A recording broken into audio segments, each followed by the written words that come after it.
Dalam dan demi nama-Mu ya Tuhan Yesus, kami berdoa dan mengucapkan syukur kami. Haleluya, haleluya, haleluya. Sepakat kita katakan, amin. Amin. Silakan duduk Bapak Ibu Saudara sekalian, puji Tuhan dan shalom bagi kita semua. Berbahagia bersuka cita kalau pada siang hari ini kita boleh sama-sama untuk kembali merenungkan firman Tuhan. Dan saat ini kita akan belajar dalam kitab Roma pasal yang ke-12.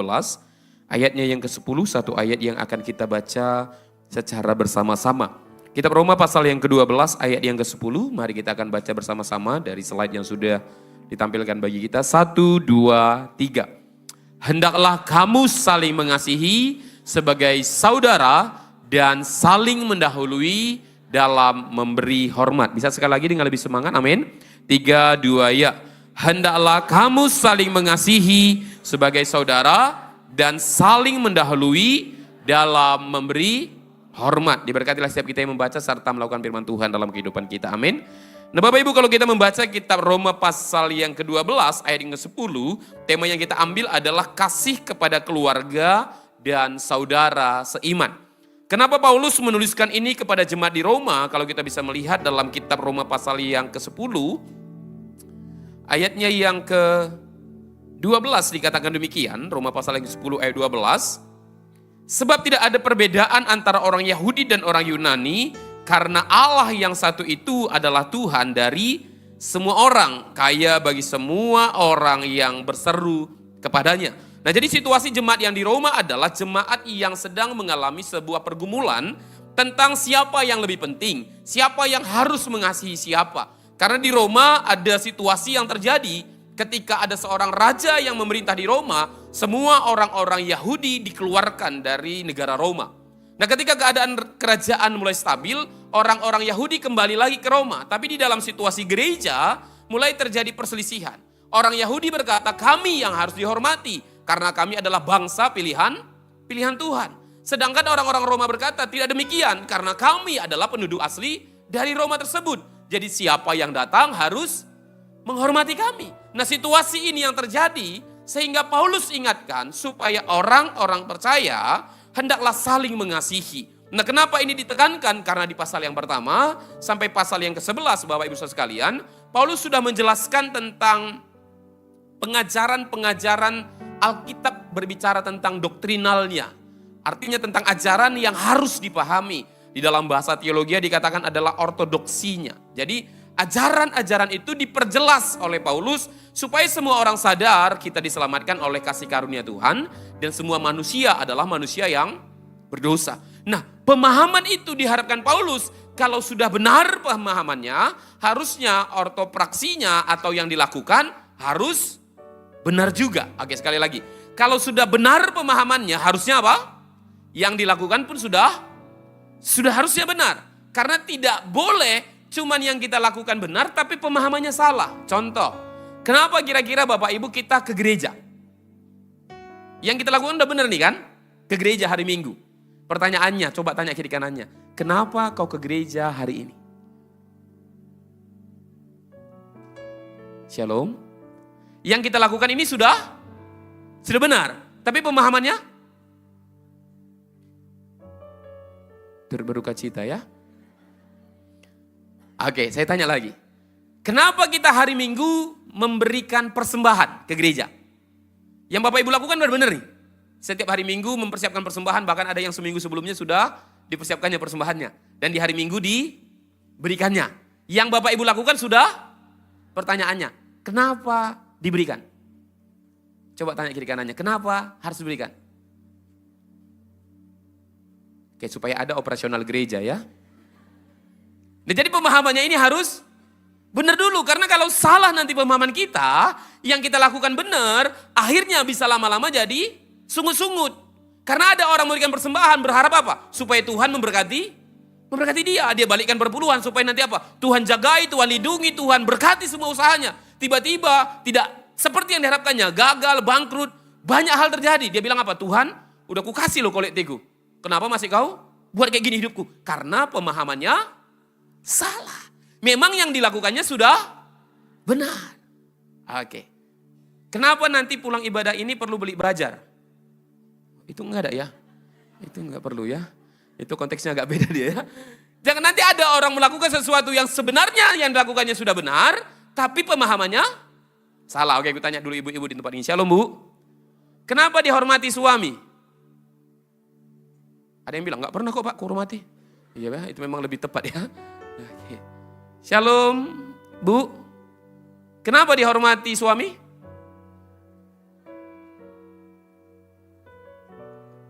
Oke, bagus. Shalom Pak. Kenapa dihormati istri? Oke. Kutanyalah lagi, kenapa jual babi dilarang di Medan? Itu nggak usah dibahas ya. Itu nggak usah dibahas. Ya agak bahaya dia ya. Jadi kan perlu dulu pemahamannya benar. Nah contoh lagi. Kita orang Kristen perlu nggak puasa? Perlu. Coba yang pernah puasa boleh angkat tangannya? Hari ini kita puasa. Menjalankan perintah agama. Oke, yang pernah puasa boleh angkat tangannya? Oke, yang nggak pernah puasa? Oke, yang nggak tahu bahasa Indonesia? Kita orang Kristen ada puasa? Ada. Coba tanya kiri kanannya, kenapa kau nggak pernah puasa? Oke, bulan berapa kita puasa? Bulan di mana tidak ada berkat Tuhan ya. Karena nggak ada makanan, nggak ada yang lainnya puasa. Kenapa puasa? Nggak ada yang bisa kumakan Pak. Puasalah aku. Jadi pemahamannya dulu harus diperjelas. Bagaimana cara orang Kristen puasa? Kalau kita puasa, ada orang makan. Apa yang kita lakukan pada orang yang makan? Memang susah ngomong sama orang yang nggak pernah puasa ya. Memang susah dia. Apakah kita bilang, kau nggak keluargai aku? Aku puasa nih, kau pun puasa. Masa gara-gara kita puasa kita suruh orang nggak makan? Nah orang Kristen puasa apa? Kita harus semangat. Wajahnya diminyaki, wajahnya harus disegarkan. Bahkan sedapat-dapatnya orang nggak perlu tahu kita sedang puasa. Jangan publish, lagi puasa woi, hormati long. Itu bukan puasa Kristen. Nah, jadi pemahamannya harus jelas dulu. Demikian juga hari ini, pemahaman kita, saya yakin pemahaman kita sudah jelas. Kasih kepada keluarga. Pertanyaannya, kalau kita udah mengasihi keluarga, pemahamannya jelas, harusnya pasal yang ke-12 itu tentang ortopraksinya, dilakukan pun harus jelas. Supaya jangan hanya sekedar knowledge-nya, tapi tidak ada dilakukan dalam tindakan nyatanya. Nah oleh karena itu saudara sekalian, kasih Kristen tidak berhenti pada pengakuan iman, tapi dinyatakan dalam relasi sehari-hari. Terutama di mana? Di dalam keluarga dan dalam tubuh Kristus. Jadi di keluarga kita itu, kasih Kristen itu harus terlihat. Jangan sampai nanti tidak terlihat. Kita bisa mengasihi bangsa-bangsa, tapi kita lupa mengasihi keluarga kita dan saudara seiman kita. Nah oleh karena itu bagaimana wujud kasih persaudaraan yang tulus. Supaya nanti kita bisa melihat ternyata kasih persaudaraan yang tulus itu kita perlu terapkan di tengah keluarga kita. Yang pertama adalah hubungan yang hangat. Sama-sama katakan hubungan yang hangat. Sekali lagi 3, 2 ya. Oke, kira-kira di keluarga kita hubungan kita hangat? Hangat atau panas? Beku. Beku ya, haleluya. Yang mana ini? Hangat, panas atau beku? Asal jumpa kita dengan isi keluarga kita langsung emosi bawaannya. Atau asal jumpa, suka kali, aku senang kali jumpa. Ataukah, udah yang penting ketemu. Diam aja gitu. Yang mana? Hangat. Coba tanya kiri kanannya, kalau kau jumpa sama aku suasanamu gimana? Jijik ya? Iya. Jadi kalau persaudaraan yang benar itu, yang sesuai dengan apa Alkitab katakan, haruslah hubungan itu hangat. Makanya Daud berkata dalam Mazmur, nyanyian Ziarah Daud, sungguh alangkah baiknya dan indahnya. Jadi situasi yang berbahagia dan indah itu bukan soal materi, karena semua kita belum tentu punya banyak materi. Tapi dikatakan ada kehangatan di tengah-tengah keluarga. Cirinya bagaimana? Apabila saudara-saudara diam bersama-sama dengan rukun. Sama-sama katakan rukun. Kita yang bersaudara abang adik rukun? Oke, bapak kita entah 10, 9 bersaudara, semuanya mereka rukun? Oke, kita dengan saudara bapak kita, dengan sepupu kita rukun? Walaupun harta warisan belum dibagi-bagikan, tetap rukun? Shalom? Rukun? Hangat? Kita anak-anak rukun di tengah-tengah keluarga? Kita merasa hangat di tengah-tengah keluarga? Bebas mengasihi pendapat kita di keluarga? Bisa ngomong bebas di tengah-tengah keluarga karena kita tahu mama papa kita pasti menerima pendapat kita? Kok agak berat ya? Masih ibadah kita ya. Kita bebas, anak-anak shalom. Bisa kita ngasih pendapat kita dengan mudah ke orang tua kita? Kita nggak setuju, bisa kita bilang nggak setuju aku mak, bisa? Yakin? Kalau orang tua kita bilang A, kita bilang mak menurutku kurang pas mak. Berdasarkan pemahamanku hari-hari ini, apa yang mama sampaikan itu kurang tepat. Tidak sesuai dengan teks dan konteksnya. Bebas? Shalom pak. Kalau nggak setuju dengan pendapat istri, nyaman menyampaikannya? Kebetulan istrinya di sampingnya ya. Dia bilang, nggak kau jawab gitu ya. Nyaman pak? Nyaman? Walaupun misalnya entah apa yang sampaikan istri, maaf ya, aku nggak setuju dengan pendapatmu. Sebab itu kita siap-siaplah pulang dari tempat itu. Karena akan ada bencana berikutnya ya. Shalom bu, bebas ngasih pendapat kepada suami? Nah, itu memang selama ini yang kulakukan bebas, makanya nggak bebas lagi suami mengucapkannya ya, karena kalian terlalu bebas ya. Nah ini yang perlu dibangun supaya setiap keluarga kita menciptakan sebuah hubungan yang hangat. Dan saya menyadari dalam keluarga saya, dalam pribadi saya, tidak mudah untuk membangun sebuah kehangatan dalam tengah keluarga. Karena saya dari papa dan mama saya keluarga yang cukup cool banget. Pokoknya adalah gitu. Nggak ditanya kabar, nggak ditanya apa-apa, pokoknya yang penting dilihat masih ada, udah aman itu. Ya, nggak pernah ditanya kabar itu. Aku ketika aku tanya, Pak aku pergi ya, boleh? Aku nggak usah pulang Pak, boleh. Pokoknya boleh, Abang boleh. Aku kadang bingung, ini bapakku ini sayang sama aku atau nggak peduli sama aku. Karena kadang kita nggak pernah merasa hangat di sana. Nah, bagaimana dengan kita? Jangan sampai nanti situasi itu terus ada bagi kita. Sehingga gini Bapak Ibu, kalau kita tidak mendapatkan kehangatan di tengah-tengah keluarga, kita pun nantinya di masyarakat susah untuk menjadi pribadi yang hangat. Nah oleh karena itu ayo belajar sama-sama hari ini supaya ciptakanlah situasi tersebut. Karena kasih itu harus menjadi pengikat di tengah-tengah keluarga kita. Ciri-ciri kalau kita hangat itu, orang mudah menyampaikan isi hatinya kepada kita. Nah oleh karena itu Paulus menekankan kasih persaudaraan yang penuh kehangatan dan ketulusan. Ada orang, dia bisa menyampaikan isi hatinya dengan mudah. Ada orang, dia nunggu momen dulu, dipendam dulu.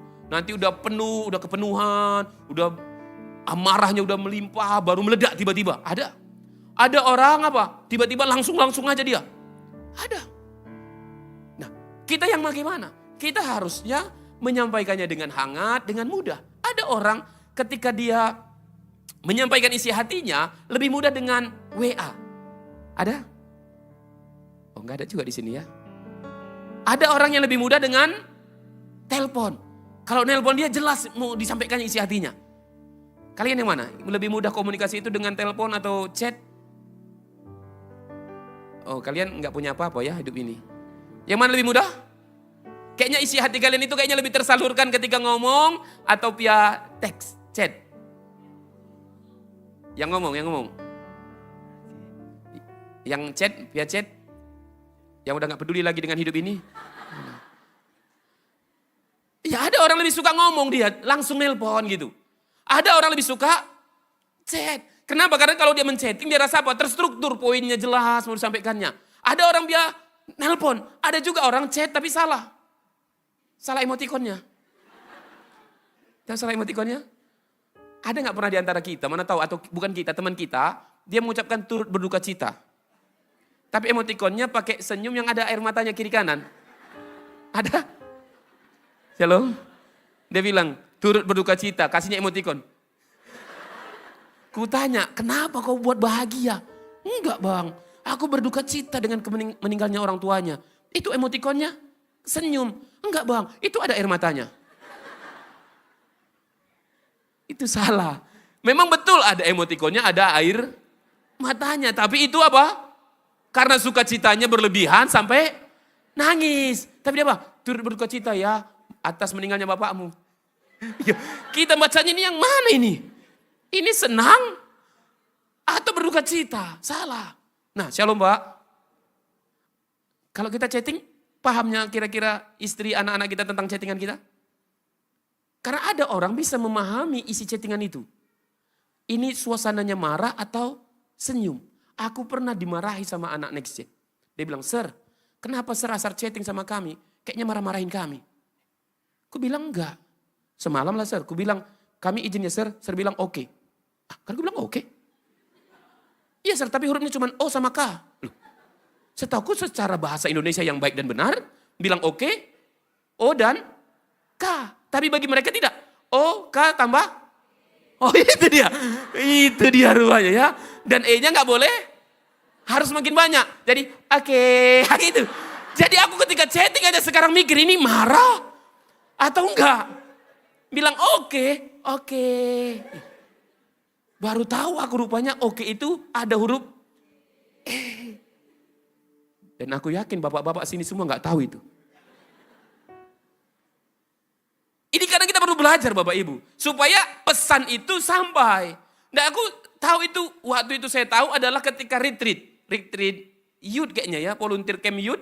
Jadi dibilang, merosting masing-masing. Mereka bilang, Sir kalau asal chatting kami, bawaannya mau ngajak ribut. Kau bilang di mana?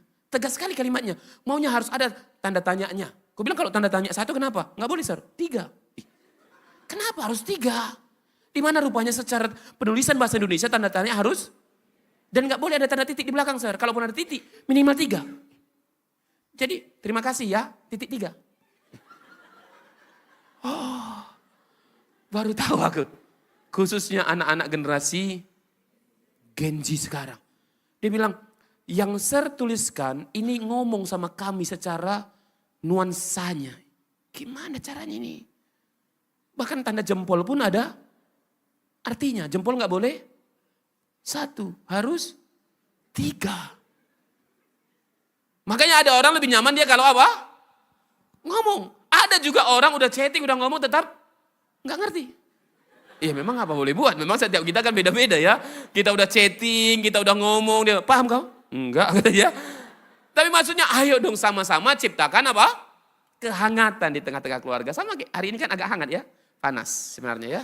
Ya karena cuaca jadi luar cukup panas. Tapi bangunlah kehangatan supaya setiap kita benar-benar keluarga. Bebas ngomongnya, nyaman ngomongnya. Kadang kita susah. Waktu kita ngomong aja kadang. Pernah gak gini? Kita ngomong ini salah gak lagi nih ya? Pas gak ini ya? Cocok gak ini ya? Nah oleh karena itu ciptakanlah keakraban. Ciptakan kehangatan. Oleh karena itu saudara sekalian. Gereja dan keluarga harusnya menjadi apa? Tempat yang aman untuk bertumbuh dan tempat yang aman untuk dipulihkan. Mari kita baca dari kata kasih 3:2 ya.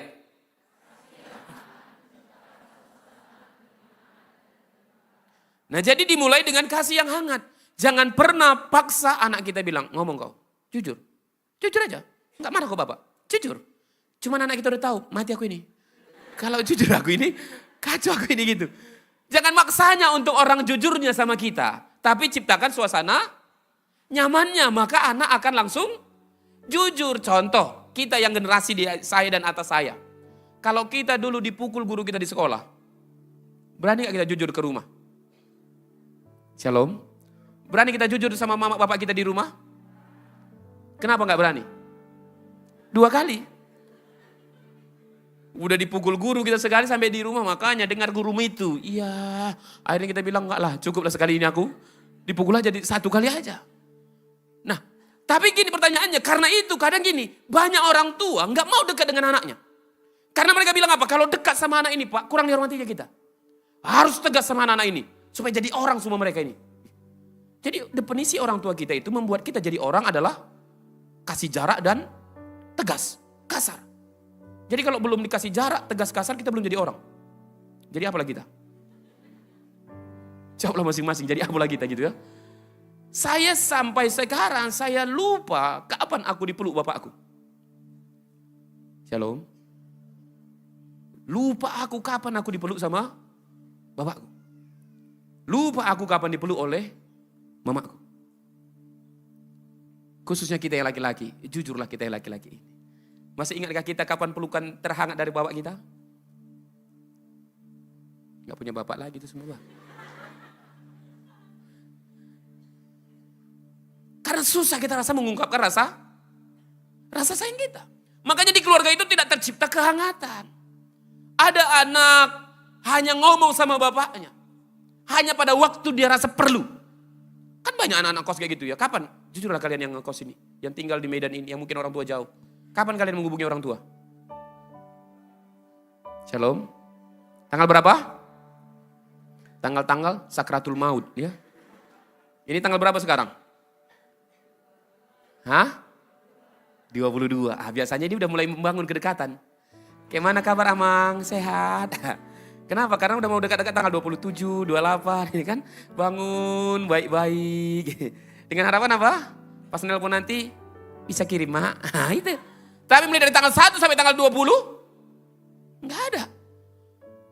Dan sering sekali orang hanya nelpon orang tuanya pada waktu butuh. Ini yang menjadi PR kita. Ciptakan keluarga kita itu keluarga yang hangat. Anak-anak bebas ngasih pendapatnya, bebas berbicara, bebas untuk yang namanya menyampaikan isi hatinya. Karena tidak ada tekanan di sana. Bukan berarti tidak ada aturan, bukan. Tapi harus aturan yang paling utama di tengah keluarga kita apa? Kasih. Sekali lagi, aturan yang paling utama di tengah keluarga kita apa? Kasih. Jadi kasih itu bisa kita modifikasi dengan banyak hal. Dengan buat aturan A, B, C dan sebagainya. Tapi jangan sampai demi aturan itu kita mengabaikan kasih di tengah-tengah keluarga. Ada gak peluang anak kita salah? Ada. Tapi buatlah kasih menjadi patronnya. Ada gak peluang anak kita berhasil? Ada. Tapi buat juga kasih menjadi patronnya. Ada gak sesama kita bisa saling menyakiti satu dengan yang lainnya? Ada.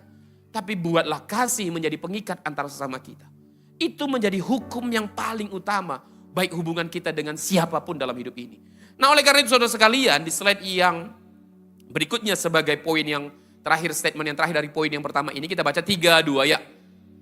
Bangun relasi yang peduli, bukan acuh tak acuh. Sediakan waktu dan perhatian bagi sesama. Amin. Jangan acuh tak acuh, tapi belajar peduli. Tunjukkan rasa peduli kita.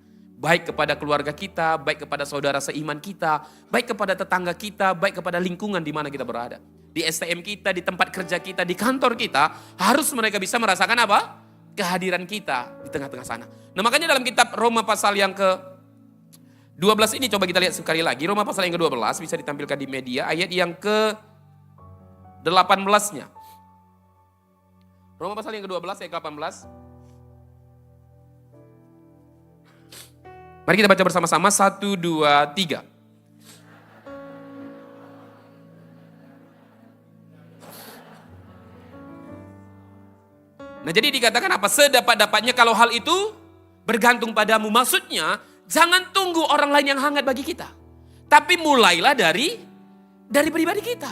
Kita dulu kalau kita tahu pasangan kita itu misalnya introvert. Atau mungkin anak-anak kita yang introvert susah mengungkapkan perasaannya. Dimulai dari pribadi kita dulu. Kita tahu dia susah berinteraksi dengan kita. Dimulai dari kita dulu.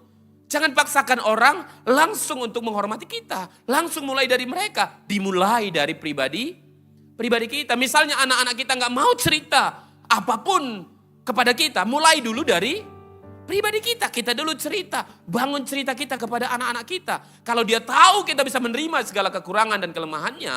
Anak-anak akan pasti mudah jujur dengan situasinya. Tapi kapan kita gak mau jujur kepada siapapun? Karena kita tahu kejujuran kita dijadikan orang senjata untuk menghakimi kita.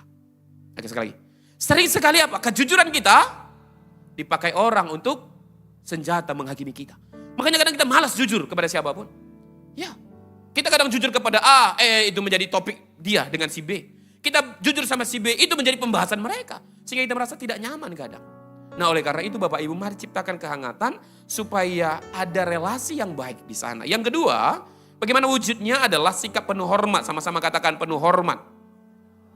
Kita baca sama-sama 3-2 ya. Hendaklah kamu saling mendahului dalam memberi hormat. Coba, apa paham kita, apa pandangan kita tentang memberi hormat? Siapa yang harus kita hormati? Shalom. Siapa yang harus kita hormati? Orang tua. Jadi anak-anak gak perlu kita hormati? Oke sekali lagi. Karena gini tadi, pemahaman yang salah akan menghasilkan tindakan yang salah. Siapa yang kita hormati? Setuju? Jadi Pak, kalau anak kita ngomong perlu kita hormati. Cara menghormati anak kita waktu ngomong gimana? Dengar. Biarkan dia bebas berbicara. Bisa Pak? Shalom Bu. Siapa yang harus dihormati? Semua orang. Kalau suamimu bicara, dengar, hormati. Amin. Kalau ibu-ibu nanti pas suamimu bicara, apa yang kau lakukan? Bilang, oh dan agak tundukkan kepalamu sedikit. Oke coba dulu Inang. Coba Inang. 3, 2 ya. Coba dulu. Memang nggak kalian hormati yang aku sampaikan ini ya. Cepat. 1, 2, 3. Jangan, itu ngajak ribut. Oke, 3, 2, ya.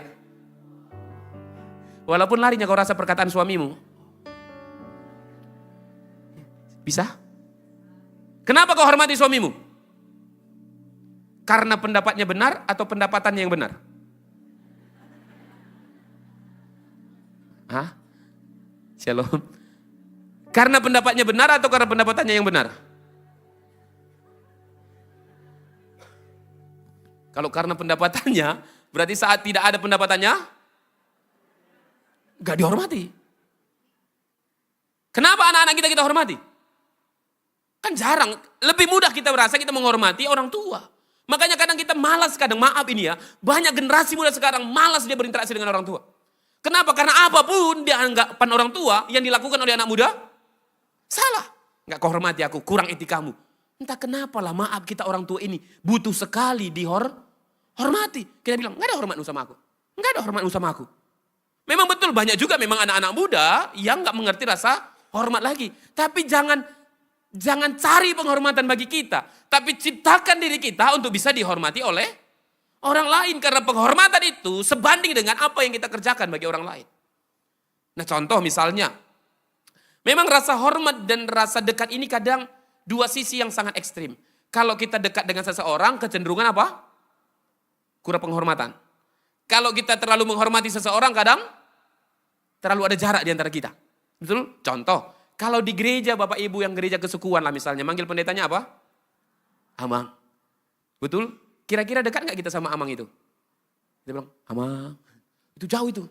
Udah macam dia dekat Bapa di sorga, kita manusia berdosa gitu kan. Saking jauhnya. Amang gitu. Kalau kita di sini, ada yang manggil aku loh. Bang. Bang J, aja. Ya. Luar biasa. Saking dekatnya. Tapi jadi enggak. Di mana ada pendeta, di toko-toko orang ini badanku. Bang. Alhamdulillah. Gitu ya. Coba nanti sama pendeta kalian di kampung. Amang. Makan. Bisa? Kita makan nih di depan pendeta kita, bisa ngangkat kaki. Sambil goyang-goyang kaki. Atau kita angkat kaki kita satu lagi. Makan Bang, sambil goyang-goyang kaki kita. Makan. Bisa kira-kira? Memang dua sisi ini agak ekstrim. Ada karena terlalu dekat, jadi gak hormat. Aku sama anak-anak remaja, anak Nexen, oh Tuhan Yesus. Kepala aku kadang mau didorong-dorong ini semuanya. Sir, sini sir. Aku bilang, bentar. Sir inilah, gak pernah dengar apa kami bilang.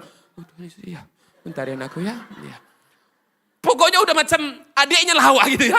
Jadi adik gitu. Tapi maksudnya jangan kita ciptakan jarak untuk mendapatkan rasa hormat. Pak, shalom Pak. Nggak usah bolak-balik kita bilang, batik palimahon. Sekali lagi, shalom. Apa? Kenapa cuma itu yang kau ingat Pak? Ayat yang lain banyak. Kenapa cuma bagian itu ingat? Batik palimahon. Apa itu isinya? Hormatilah ayah dan ibumu supaya betul ayat itu, tapi jangan itu digunakan. Shalom, setuju? Jangan sikit-sikit. Patik palimahon. Orang bilang udah hafal aku mulai dari patik pertama sampai yang ke-10. Kalau perlu tambahin satu lagi yang ke-11. Tapi itu yang terus kita buat supaya orang menghormati kita. Jangan. Penghormatan itu muncul dari atas apa yang kita kerjakan bagi orang lain. Atas apa yang sudah kita korbankan bagi orang lain. Nah oleh karena itu Paulus ingatkan kepada jemaat di Roma. Jangan saling menganggap aku dihormati. Orang Roma berkata, kalian menghormati kami karena kami penduduk asli tempat ini. Orang Yahudi bilang, kami ini bangsa pilihan Tuhan. Firman Tuhan itu datang kepada kami orang Israel, hormati kami. Bukankah kadang kita juga demikian di antara kita? Ini yang menjadi PR kita. Maaf ini Bapak Ibu sampai sekarang. Entah kenapa, maaf ini semoga tidak ada di gereja kita. Susah banget menikah antara orang Toba dengan orang Nias. Bertobat kau. Shalom. Kenapa susah? Karena ada suku tertentu terlepaslah. Tapi contohnya dua ini yang sering terjadi. Merasa suku itu yang lebih baik daripada yang lain.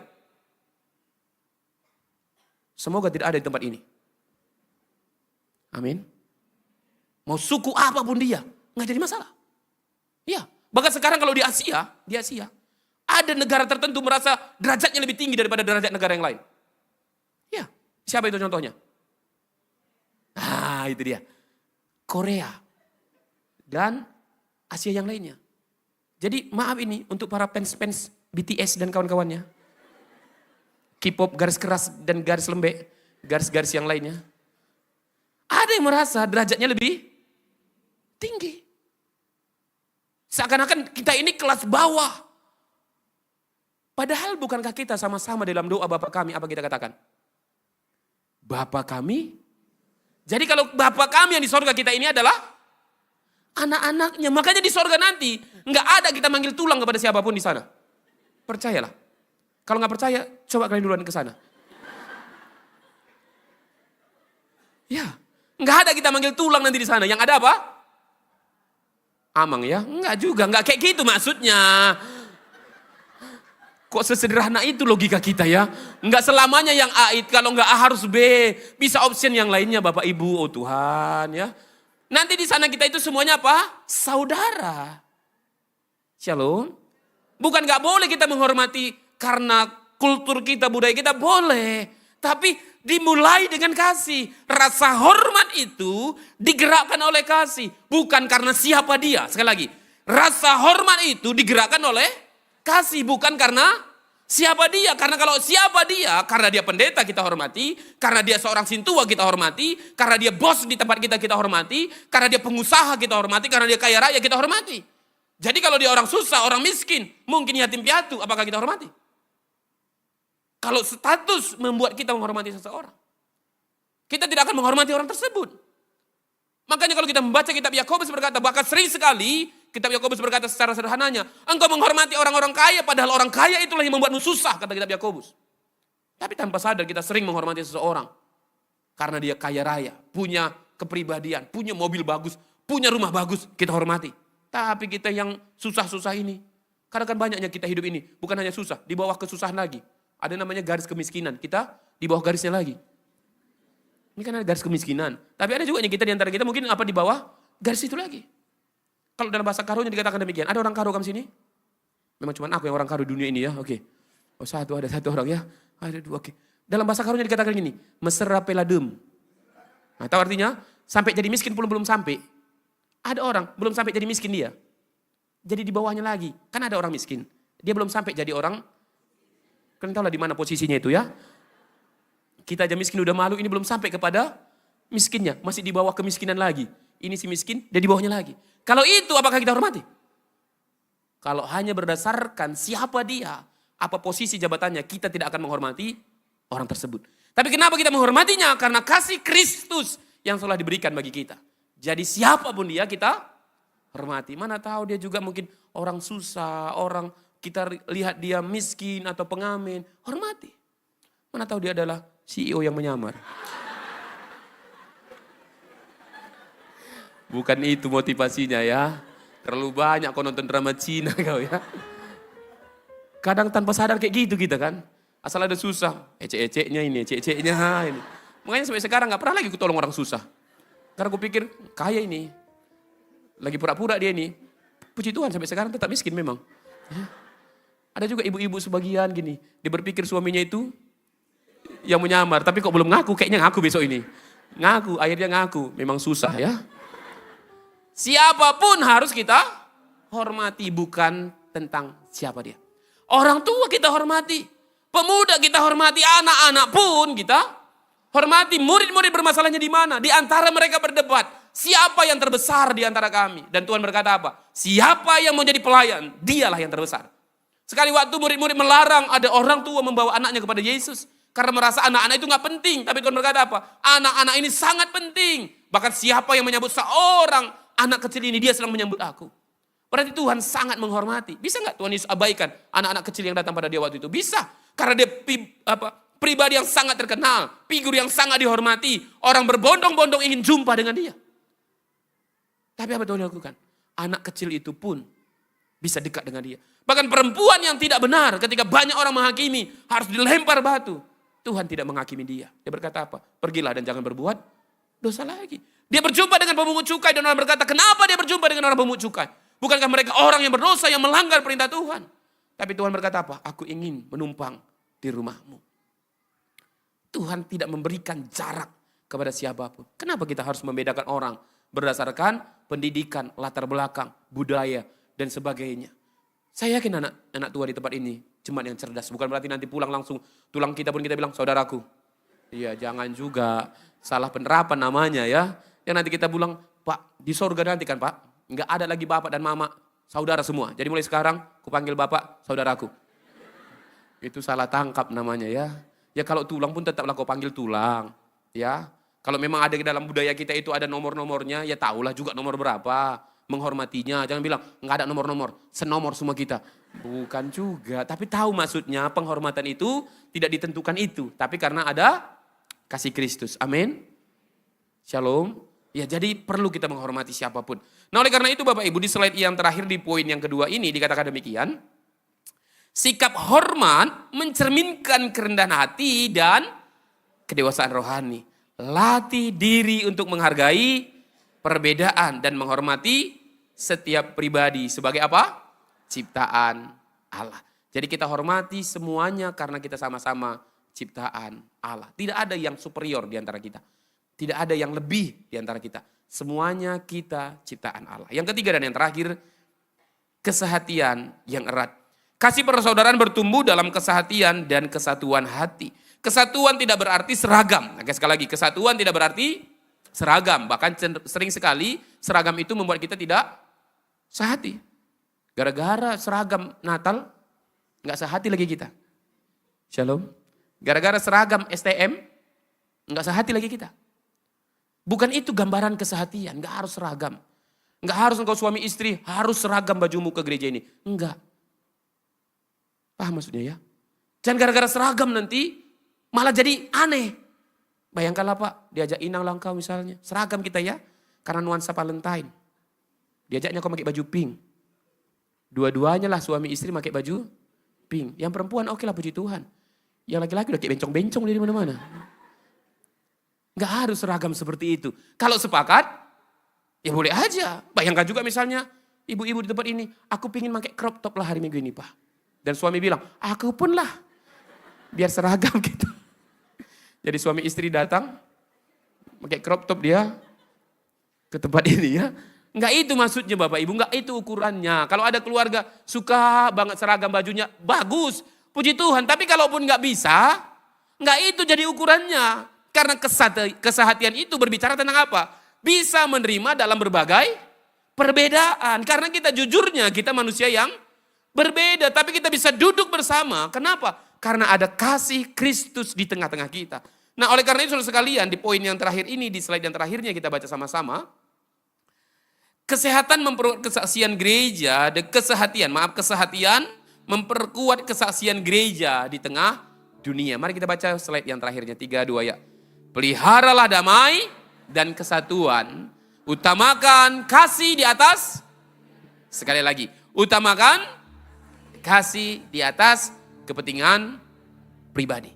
Jadi supaya kasih ada di tengah keluarga dan juga antar sesama, yang pertama bangunlah suasana yang hangat satu dengan yang lainnya. Yang kedua belajar saling menghormati satu dengan yang lainnya. Dan yang ketiga peliharalah kesehatian. Tapi Pak, kami susah sehati. Kami susah hangat satu dengan yang lainnya. Kami susah untuk saling menghormati satu dengan yang lainnya. Roma pasal yang ke-12 tadi dikatakan apa? Sedapat-dapatnya, kalau itu bergantung padamu, usahakanlah. Artinya mulai dari siapa? Dari diri sendiri. Amin. Mulai, katakan sama-sama, mulai dari aku. Karena ada pernah orang konseling kepada kami, dia bilang gini, Pak, tolong Pak, nasihati suamiku Pak. Kasihnya nomor suaminya itu. Untuk kami nasihati. Ku bilang, enggak urusanku. Loh kenapa Pak? Kau yang datang sama aku, kau yang ku nasihati. Karena agak aneh ya. Masa kita telepon tiba-tiba suaminya, baik-baik kau sama istrimu. Dia bilang, kau siapa? Ada jemaat mau jalurnya apa? Cepat aja. Kita harus menghubungi suaminya. Bentar lagi disuruhnya kita menghubungi mertuanya. Bentar lagi kita suruhnya menghubungi pinjaman online-nya. Tolonglah Pak, suruh dia berdamai sama aku Pak. Dikejar-kejarnya aku terus. Nggak kayak gitu. Siapa yang datang, itu yang harus menjadi pembawa damai. Kitalah yang nanti pulang, yang membawa damai yang daripada Tuhan. Kiranya Tuhan Allah menolong kita dan memampukan kita melakukan kebenaran firman-Nya.